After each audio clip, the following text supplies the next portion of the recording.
I'm sitting here with Jody Breeze. First of all, I want to thank you for talking to FAMFiend.com this afternoon. How are you? I'm pretty good. How you doing? I'm good. I'm good. Let's just kind of just jump right into it. A lot of people seem to think that your first success was with Boys in the Hood, but actually you were a solo artist before that. Right. Talk to us about that experience. Basically, I was found by Jazzy Faye's old manager, Noonie Lee, which had, I think they had Noontime at the time. They had the group ATL. They had Sierra as an artist, and basically I was doing a little battling at the time. I really didn't know too much about the industry of rap. You know what I'm saying? I was doing a little battling, and they found me at a little car show, battling this dude, and you know I destroyed him or whatever, and they took me straight to Jazzy. And once Jazzy heard me, I think it was at Dark Studio, and his daddy's office studio. And when he heard me, he sort of like gave me that kind of look, like, you know, he never really heard anything like that before. So he brought me back to the studio the following week. And this is what a lot of people don't know and understand about Jody Breeze. Like, I was so like blessed to be around the people that I was brought to the game to be around, because it's like I didn't know nothing about the industry, but I was brought into the game around people like Jazzy Faye and Dallas Austin and Block. You know, like they was really like my uncles and shit. So he heard me, man. We went to record, and I did like 30, 40 songs. And within a month, I was signed to Warner Bros. Okay, so fast forward, how do you end up with Block and Boys in the Hood? Block was a part of Show Enough camp, so it was him, Noon, and Jazzy. Block was like more of the muscle, you know, the street guy. Noon was the business mind, and Jazzy was the producer, the industry dude. Okay. So Block always had a plan of starting his own group outside of, you know, Jazzy and Noon or whatever. And he came to me with it. I say like the second week of me knowing him, he's telling me about the Boys in the Hood group, but he wanted to start it with me, T.I., Trick Daddy, and Sean Paul from the Young Blood. That was the original. I told him like I really didn't want to be a part of nothing that's already, like, they was already established. Like T.I. was already doing his thing. The Young Blood was popping at the time, and Trick Daddy, you know, Trick Daddy was doing his thing. So I wanted to be a part of people who was hungry and, you know, around people that I could, you know, we could feed off. And because either way, I knew I was gonna hold my own, but I just wanted to be around hungry people and people that ain't even already successful yet. So that's pretty much how the G came around. He already knew Big G. He knew Duke. And Jeezy just had started coming around Jazzy a lot. So he figured we just get together and do a song. And I went in there and did, a lot of people don't know this too, I went in there and did Them Boys. And it was strictly like my song. So Trick Daddy was in the studio with me at the time. We just recording records and shit. So he come in there, he say he don't like Them Boys.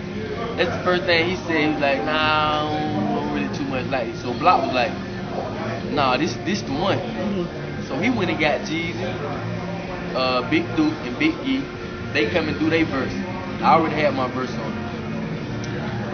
Jeezy was recording his mixtape at the time. And this is what I want to clarify.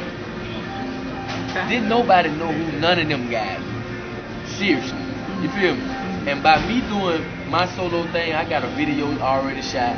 I got a deal already on the table. They gave me like $30,000, $35,000 in 04. You know, upfront money to just, okay, here, we ready to roll. Me personally, being humble and just want to see everybody eat, I put my whole project, I had a whole album done. I put my whole project to the side just to let these guys come in and be a part of the movie. Because I knew it was going to be big. But by me being so humble and trying to, you know, help everybody and don't know nothing about the industry. I'm 19 years old, so I can't tell you the first thing about rap games. But I put it on hold, let them come in, and out of nowhere, Them Boys just blew and just skyrocketed. And just by it being on Jeezy's mixtape, that's where it was introduced to. You know how everybody, how big Jeezy Trap or Die mixtape was. The song blew crazy. Like, people just really don't know how big we really were.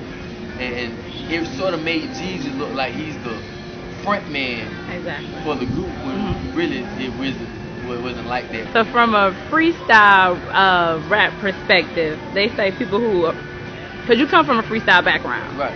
so they say people who come from a freestyle background, they have a hard time transitioning to writing a complete song, because you know with freestyling it's just a lot of hot one-liners off the top of your head, and with a song you gotta have a hook and you gotta have a verse. Did you find that was difficult to transition from freestyler to complete song writer, I guess? Not at all. Mm-hmm. Not at all. But I'm just blessed, man, to be talented. And, you know, like it's really nothing to me. Like it's always been easy. And my first song was "Stay Fresh," and it went straight to the radio. Like I had like 400-500 spins in, I say, like 2 months. You know, like it's always been easy. If you ask anybody, man, I've never been one of those type that it was hard to say something to. Like I'm not one of the guys, you know, that brushes fans off or feel like I'm too much to talk to. Even if I'm feeling tired and don't even want to talk to nobody, I'm just as cool as any other guy that's walking around on the street, man. I just love seeing people happy. Okay, and if your fans want to catch up with you, where can they see you, hear your stuff? I know you're on Twitter. Yep, I'm on Twitter. It's Jody Breeze. What's that? Dash __ YGR. I got the myspace.com/Jody Breeze. Pretty much, man, you can just catch me out and about. To all y'all little young kids and young cats out there, man, that be looking up to these rappers, and you don't have to go fuck up out here in these streets to prove a point. You feel what I'm saying? Like, I feel like you can prove something to somebody by doing the right thing, man. Like, you know, just stay out of trouble. Jail is nowhere you want to be. Nowhere. And I had to learn that the hard way. That shit ain't what's up, and I just want to let people know I've done all that. I just turned 25. You know what I'm saying? So I'm not as old as people think I am. You know, I'm still young, still breathing. You know, and I thank God too, because without the man, I know I wouldn't be here right now. So I've been through a lot, and I got a story to tell, and I just want people to know that I'm not going nowhere until everybody know my story. You know.